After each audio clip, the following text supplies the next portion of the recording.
மடி மீது நீ இருந்தால் ஸ்வர்க்கங்கள் உண்மை என்று ஆகாதோ.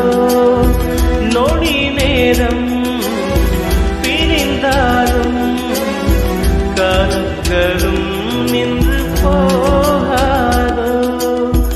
ஒரு மூச்சில் இரு தேகம் வாழ்வது நாம் அன்றி வேறாரோ. நம் காதல் வெள்ளத்தில் நடுவே நாம் இருந்தாலும் என் நெஞ்சம் தாகம் கொள்ளுதே. நீ தூங்கும் நேரத்தில் என் கண்கள் தூங்காது கண்மணியே. கண்மணியே, கண்ணுக்குள் கண்ணாக என்றென்றும் நீ வேண்டும்.